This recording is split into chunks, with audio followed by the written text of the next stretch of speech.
Summit के लिए south Africa जाने का मन नहीं है मोदी जी का, और मोदी जी वर्चुअली हिस्सा ले सकते हैं इस बैठक में।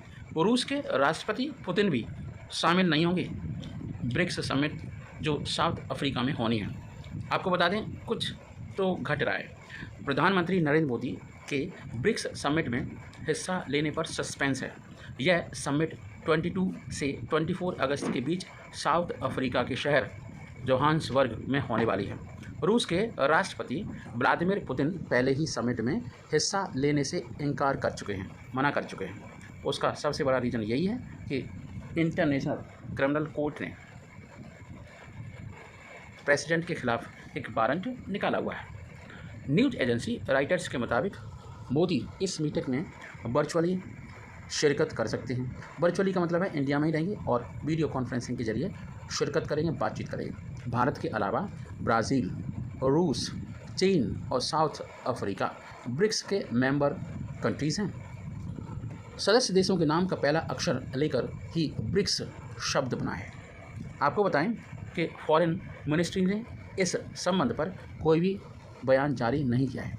न्यूज़ एजेंसी ने जब मोदी के साथ साउथ अफ्रीका जाने और ब्रिक्स समिट में हिस्सा लेने पर सवाल किया तो वहाँ से किसी तरह का कोई सम्मानजनक या मन को अच्छा लगने वाला बयान नहीं आया। रिपोर्ट के मुताबिक चीन और रूस ब्रिक्स में कुछ और देशों को शामिल करना चाहते हैं, जबकि इस मामले पर भारत की कुछ शर्तें हैं। पाकिस्तान के साथ साथ सऊदी अरब, ईरान समेत 19 देशों ने ब्रिक्स का सदस्य बनने के लिए पेशकश की थी, अपना एफिडेविट दायर किया था। ब्रिक्स देशों ने भी संगठन को मजबूत करने के लिए और सदस्यों को जोड़ने की बात कही है। हालांकि इसमें पाकिस्तान को जगह मिलना लगभग इम्पॉसिबल है, क्योंकि इकोनॉमी सबसे बड़ी वजह होती है किसी भी ग्रुप का हिस्सा होने के लिए। ब्रिक्स सीधे तौर पर दुनिया का सबसे संपन्न माने जाने वाला आर्थिक संगठन G7 को टक्कर देता है। जीडीपी पर क्रय शक्ति के मामले में चीन सबसे बड़ी अर्थव्यवस्था है, भारत तीसरी, रूस छठी और ब्राज़ील 8वीं है। इसे ब्रिक्स देशों की दुनिया की जीडीपी में 31.5% की हिस्सेदारी हो गई। ऐसे में पाकिस्तान को इसमें शामिल करने से संगठन आर्थिक रूप से कमज़ोर हो जाएगा। पिछले महीने भारत ने शंघाई कोऑपरेशन ऑर्गेनाइजेशन SCO की मीटिंग होस्ट की थी। आखिरी वक्त पर इसे वर्चुअली ऑर्गेनाइज किया गया था। इसकी वजह अब तक साफ नहीं हो पाई है कि क्या वजह रही, पर भारतीय विदेश मंत्रालय की तरफ से भी इस संबंध में कोई बयान जारी नहीं किया गया या कोई स्पष्टीकरण नहीं दिया गया है। ब्रिक्स से लगता है भारत दूर हो रहा है। क्या कारण हो सकता है? रिपोर्ट में भारत के एक आला अफसर के हवाले से कहा गया है कि मोदी सरकार ब्रिक्स और SCO को लेकर अब बहुत ज़्यादा एक्टिव रहना नहीं चाहती। इसके कुछ कारण हैं। इसकी वजह सबसे बड़ी ये है कि इन दोनों ही प्लेटफॉर्म पर चीन का दबदबा है। चीन चचा चौधरी की तरह, अमेरिका की तरह अपने आप को प्रेजेंट कर रहा है, और भारत के लिए चीन से रिश्ते देखें तो काफ़ी बुरे दौर से गुजर रहे हैं। 2020 में लद्दाख में भारत और चीन के सैनिकों के बीच टकराव के बाद जो हालात बने थे उनको अब तक पूरी तरह से सुधारा नहीं जा चुका है, क्योंकि बहुत सारी बैठक हो चुकी हैं लेकिन कोई सकारात्मक परिणाम नहीं निकले हैं। एक वजह यह भी बताई जा रही है कि हालिया वक्त में भारत और अमेरिका काफ़ी करीब आ चुके हैं और वेस्टर्न पावर्स की चीन के लिए नापसंदगी छिपी हुई बात नहीं है। पिछले महीने SCO समिट के ठीक पहले मोदी जी अमेरिकी यात्रा से लौटे थे और वहां बाइडेन एडमिनिस्ट्रेशन ने उन्हें रेड कार्पेट पर वेलकम किया था। हालांकि रूस ने इस पर बहुत ज़्यादा बैलेंस रिएक्शन दिया था। पुतिन सरकार ने कहा था कि भारत और अमेरिका के रिश्ते अपनी जगह हैं, इससे रूस को कोई दिक्कत नहीं है। अगले महीने भारत में G20 समिट होने जा रही है। इसमें सभी मेंबर्स कंट्रीज़ के हेड्स ऑफ स्टेट्स हिस्सा लेंगे। पुतिन क्यों नहीं आएंगे, वही सबसे बड़ा रीज़न है।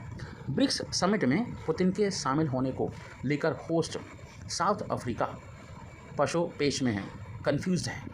इसकी वजह यह है कि यूक्रेन पर हमले और वॉर क्राइम को लेकर रूसी राष्ट्रपति के खिलाफ international criminal court ICC warrant जारी कर चुका है और अगर वो जोहान्सबर्ग आते हैं तो उनकी गिरफ्तारी का खतरा बढ़ जाएगा। लिहाजा साउथ अफ्रीकी और रूसी सरकार के बीच एग्रीमेंट हो चुका है और इसके बाद पुतिन की गैर मौजूदगी के बारे में जानकारी दी गई। पुतिन के शामिल न होने के बारे में साउथ अफ्रीका ने ये कहा कि हमने रूस सरकार से इस बारे में बातचीत की थी। दोनों देश इस बात पर सहमत हैं कि पुतिन इस ब्रिक्स समिट में शिरकत नहीं करेंगे।